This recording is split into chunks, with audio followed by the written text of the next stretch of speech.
اللہ تبارک و تعالی قرآن مقدسہ میں ارشاد فرماتا ہے ان الصلاۃ تنہا عن الفحشاء والمنکر، کہ بے شک نماز بے حیائی اور بری باتوں سے روکتی ہے۔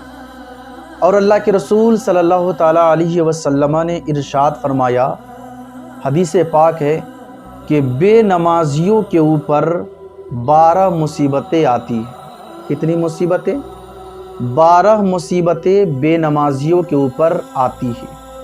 اور وہ کون کون سی 12 مصیبتیں ہیں انشاءاللہ تعالی میں آپ کے سامنے پیش کروں گا، لیکن اس سے پہلے چند باتیں میں آپ سے کرنا چاہتا ہوں۔ ایک مرتبہ کا واقعہ ہے کہ ایک بستی تھا اور اس بستی میں ایک نہر بھی تھا، اور وہ بستی انسانوں سے ہرا بھرا تھا۔ وہاں کے سارے انسان خوشحال تھے، اور وہ جو نہر تھا اس نہر کے پانی سے وہاں کے سارے انسان اپنے ہر ضروریات کام کیا کرتے تھے۔ اسی سے غسل بھی کیا کرتے تھے، وضو بھی کرتے تھے، اور اسی سے کھانے وغیرہ بھی بنایا کرتے تھے۔ ضروریات جتنے کام ہوا کرتے تھے وہ سارے کام اسی نہر کے پانی سے وہ لوگ کیا کرتے تھے۔ ایک مرتبہ اسی بستی میں حضرت عیسیٰ علیہ السلام داخل ہوئے۔ آپ نے دیکھا کہ یہاں کے سارے انسان خوشحال ہیں، اور وہ بستی آپ کو پسند آ گیا۔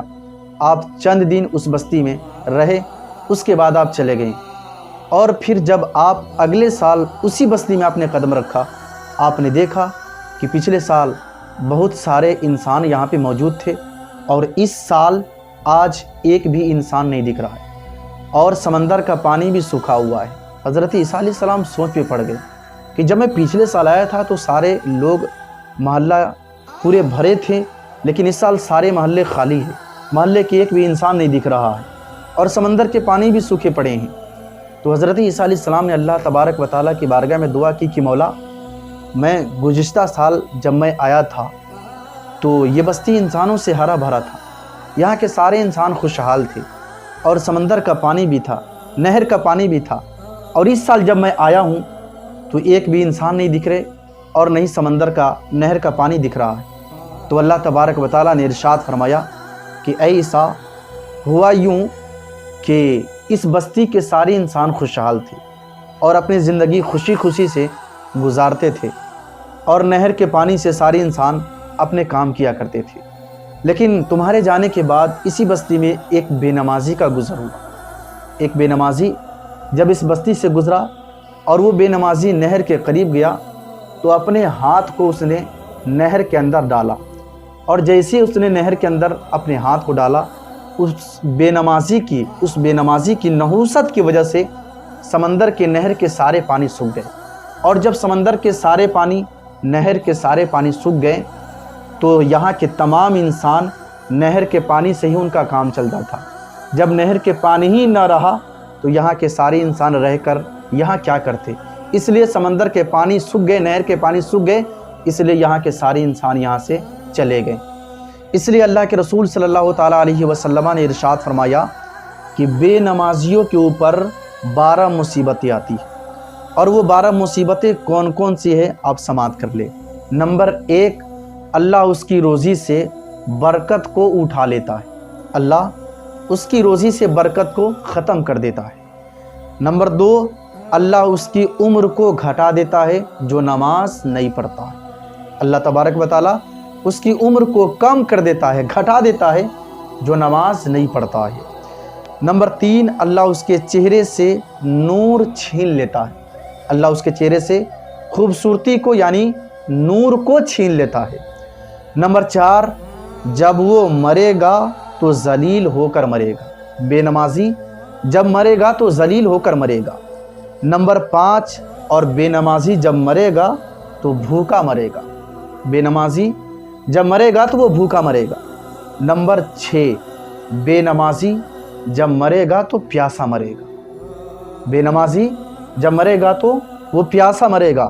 نمبر 7، قبر میں دونوں طرف کی پسلیاں آپس میں مل جائے گی، یہ بے نمازی کی نحوست ہے، بے نمازی کا بھیانک انجام ہے۔